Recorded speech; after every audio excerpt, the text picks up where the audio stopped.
Bonjour à tous. Alors aujourd'hui c'est un nouvel unboxing de boîte de figurines. C'est du 1,72 comme habituellement. C'est de marque Hat comme souvent. Et aujourd'hui eh bien on va regarder les figurines qui sont à l'intérieur de la boîte que vous voyez à l'écran. Alors ce que vous voyez à l'écran c'est une image que j'ai incrustée dans la vidéo. Pourquoi? Parce que c'est bien cette référence qu'on va voir ensemble, la 8028, l'infanterie bavaroise du Premier Empire. Et c'est une référence qui date de 2000. Et moi j'ai acquis cette boîte il y a quelques mois, qui était une boîte donc une réédition que j'ai acquise. Et regardez ce que j'ai reçu comme boîte à la place. Hop, voilà. Moi j'ai reçu cette boîte à la place qui est d'ailleurs très jolie, j'en conviens. Vous voyez, très très jolie boîte. Mais qui est complètement... on va dire, il n'y a aucune indication sur cette boîte qui m'indique que c'est la référence 8028, l'infanterie bavaroise. Vous voyez, une très belle illustration, Hat Industries, Toy Soldier, Marching Through Time, excusez mon accent anglais, Premium Quality. On a vraiment une jolie gravure. Et voilà, vous voyez, toute la boîte, il n'y a rien de marqué, absolument rien, et cette boîte est totalement vierge, vous voyez, même à l'arrière. Donc, vu que c'est une réédition, est-ce que tout simplement, ils avaient reçu les figurines, mais pas les boîtes? J'en sais rien. Toujours est-il que moi, voilà, je me suis retrouvé avec cette boîte-là en guise de 8028. Bon, bref, c'est pas bien grave, c'est même... assez cool d'avoir une boîte qui diffère complètement des autres. Ça va pas nous empêcher de regarder les figurines. Bon, l'infanterie bavaroise, alors je vous avais déjà fait un unboxing sur les fusiliers bavarois, une référence Hat, mais qui était beaucoup plus récente, donc je vais pas vous refaire l'historique de la Bavière sous le Premier Empire. À savoir que c'était tout de même un des alliés les plus fidèles et les plus importants de Napoléon. Il y a quand même eu trahison au bout d'un moment. Mais voilà. Alors, cette référence, elle est de 2000. Donc, c'est une des toutes premières références de la firme. Et, puisque ça fait 24 ans quand même. Et ces figurines qui ont 24 ans, pas celle-ci, parce que c'est une réédition, mais la gravure, les moules, tout ça... Eh bien, c'était quand même de la superbe figurine, parce que franchement, alors, on va déjà regarder, il y en a un qui s'est détaché. Il y a 48 figurines dans la boîte. 4 grappes de 12, comme ceci. Plastique rouge, désolé. Mais, on va regarder. C'était de la superbe gravure. Vous voyez ? C'était vraiment une gravure très très fine et bon, vous voyez, il n'y a vraiment pas très peu de résidus. Bon, là il y en a un gros, on peut pas le louper, mais par contre regardez, et les figurines, c'est très propre. Les figurines proportionnellement sont très fines, sont très belles, très humaines, très juste dans leurs proportions, et il y a toute une série de références comme ça dans ces années-là qui sont vraiment en avance sur leur temps, dans les années 2000 par rapport à ce que certaines marques faisaient, puis font toujours malheureusement. C'est vraiment de la belle figurine. Donc le premier là, vous avez vu, il part un peu, c'est lui, donc on pourra mieux le regarder là. Alors là, il y a un fusil. Par contre, hop. Donc, vous voyez, les fusils sont tout fins, vraiment bien. Donc alors, ils ont le fameux casque bavarois. Ils ont donc pantalon, bottes, ça doit être des fusiliers aussi. C'est de l'infanterie, c'est des fusiliers.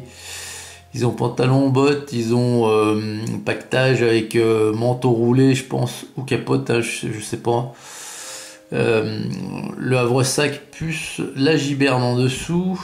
Ils ont également le petit fourreau de la baïonnette parce que eux, étant des fusiliers, n'ont pas de sabre. Si je dis pas de conneries. Et sur le casque, il y a encore un plumet. Voilà, casque à chenille. La chenille, c'était la grosse, ce qui ressemblait à une chenille, hein, sur le dessus. Là, voilà. Alors lui, il est en train de fixer sa baïonnette, je pense. Donc lui, il part à l'assaut, on a vu. Lui, il tire, il vise. Hein. Vous voyez, très belle. Voilà, je trouve ça super bien fait. J'adore ces références de ces années-là. J'en ai eu peint plusieurs. Dont les missiles troupes britanniques, l'artillerie russe. L'artillerie russe, ouais. C'est encore autre chose parce que bon, les figurines étaient fines, mais pas très jolies. Mais bon, il y en a plusieurs dans ces années-là qui valent vraiment le coup. Hein. L'infanterie de Brunswick, hein, entre autres. Il y en a plein. Après, maintenant, c'est compliqué de les trouver. Alors lui, donc voilà, il tire. Celui-ci, là, il est donc à genoux. Et je pense qu'il cherche quelque chose dans ces petits sacs arrière ou la giberne, hein, tout simplement. Très bien fait. Donc lui, il tire aussi. Alors lui, pour le coup, c'est lui qui doit être le porte-drapeau. Et le drapeau, il est là, vous voyez. Bon, bah, bien sûr, il est roulé, quoi. C'est bon, c'est pas souvent lorsqu'on a des drapeaux déployés. Il le tient, vous voyez, sa main est creuse. Et lui, pour le coup, il a un sabre briquet, donc lui, il est minimum sous-officier. Voilà, sinon, il a exactement le même pactage que les autres. Attendez, je regarde s'il a le manteau roulé aussi. Alors, j'aimerais bien vous montrer un visage, ben on va le voir là. Voilà. Donc là on a l'officier, alors c'est bien, on a un porte-drapeau, un officier dans la boîte, c'est déjà beaucoup, pas mal du tout. Hop, alors, est-ce qu'on va distinguer le visage? C'est avec ces couleurs, c'est dommage, mais oui, je pense que oui quand même, regardez. C'est vraiment très chouette, puis regardez, proportionnellement c'est très joli. Donc l'officier, avec le sabre tiré au clair, hop, le fourreau, alors on va dézoomer parce que sinon, le fourreau sur le côté, ici vous voyez il l'a. Donc uniforme, il n'a pas de pactage, lui c'est normal, c'est l'officier. Ensuite on en a deux à côté qui sont donc en marche. Alors c'est les deux mêmes. Voilà. Et on en a deux autres à côté, donc les deux derniers de la grappe, qui, alors eux, je sais pas trop ce qu'ils font.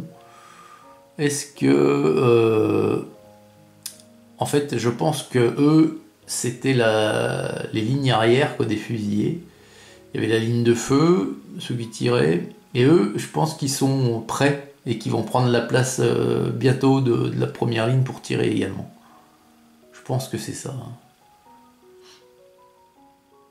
En tout cas, ouais, c'est vraiment une belle référence de par la gravure. Alors, il n'y a pas trop de pauses. Hein. Il n'y a pas trop de pauses. Il y en a 8 différentes, je crois, sur 48 figurines. C'est pas énorme. Mais c'est une référence que je tenais à avoir parce que j'aime beaucoup les figurines de ces années-là chez Hat. Hein. Pas toutes, mais il y a plusieurs références, comme je vous l'ai déjà dit, qui valent vraiment le coup. Donc merci de me dire ce que vous pensez de ces figurines dans la section commentaires.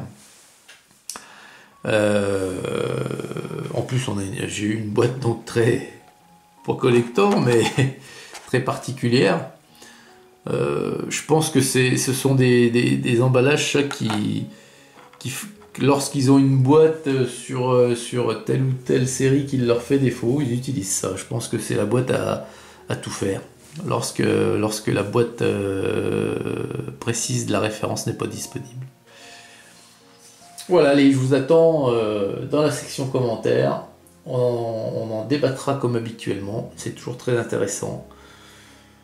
Je vous souhaite une excellente journée à toutes et à tous. Et puis on se voit très très bientôt. Enfin on se voit. on prend rendez-vous très bientôt pour la prochaine vidéo. Allez, salut!